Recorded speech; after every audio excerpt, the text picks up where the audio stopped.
So you consider yourself a remote worker, a digital nomad. You've been rocking that couch of yours for years. But what about international travel? That's a little bit harder, isn't it? Well, yeah and no.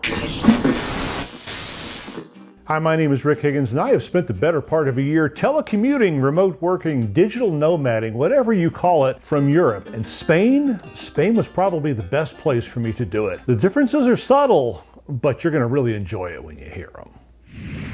So I got 4 things to talk to you about remote working in Spain, and the first one is the internet. A lot of people have this misconception that because it's outside of the United States, they don't have reliable internet. They do. They have very reliable internet, very high speed, low latency. You're not going to have a problem at all connecting through anybody's Wi-Fi, anybody's internet. Now, the other side of connectivity is mobile service, and I got to throw a caveat on here. I went lowbrow bargain basement. I used a product called Orange Mobile. Now, it was okay for voice service, it was okay for texting. Their data, not so great. You paid by the minute, you kind of wandered and hoped you had connectivity. There are better plans to use. I simply didn't need it.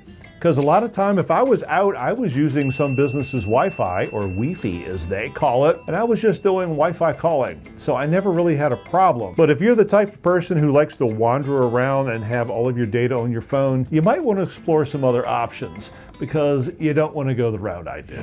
So if you are telecommuting, if you're a remote worker, you know one of the biggest things you always have to have is a plan B. What happens when your internet goes out or your power fails or something happens and you can't connect to work? Well, plan B over there is kind of interesting. You can go work at a cafe. Now, I know you've rocked the Starbucks or the Panera or something here in the United States, but they don't really like you to stay there very long now, do they? In Europe, in Spain especially, they pay all of their workers a living salary. They're not working for tips.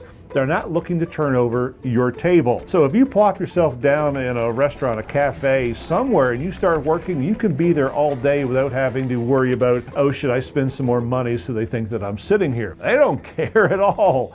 I mean, the restaurant owner might, but generally speaking, you can park yourself in a cafe. Now, also the cafes all throughout Barcelona and all throughout Spain, I found, they have very high-speed, reliable internet. And plus, you can sit there, watch the world go by, and have a lovely beverage while you're doing it.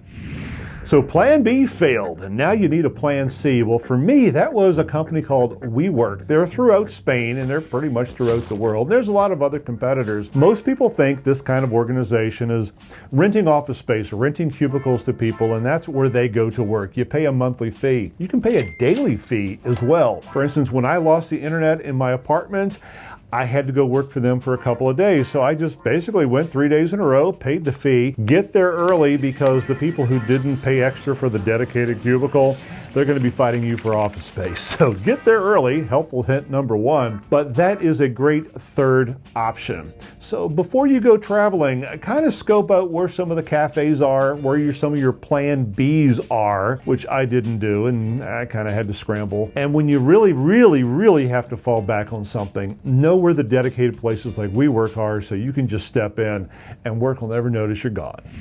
Now, the fourth thing about remote working in Spain is the time difference. And you would think this would be a bad thing, but you would be wrong. Now, in New York, let's say that's where the mothership, where your home office is. When it's noon, it's 6 p.m. in Spain. Dinner time, right? No, it's not. And that's why it works in your favor. Spaniards don't eat dinner at 6. They don't eat dinner at 7.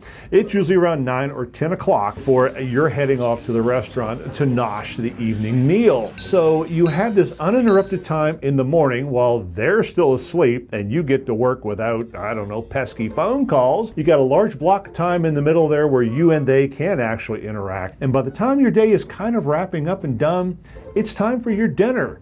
But as far as they know, back home, it's, you're very close to working on their time. So that's why I love remote working in Spain. Even better than remote working in the United States, because at the end of the day, you're in Spain. You get to enjoy Spanish life, Spanish architecture, Spanish food, nothing like beverages and tapas to hold you over until you can get to that 10 p.m. meal. So with that, think outside of your boundaries, be happy, be healthy, and we'll see you soon.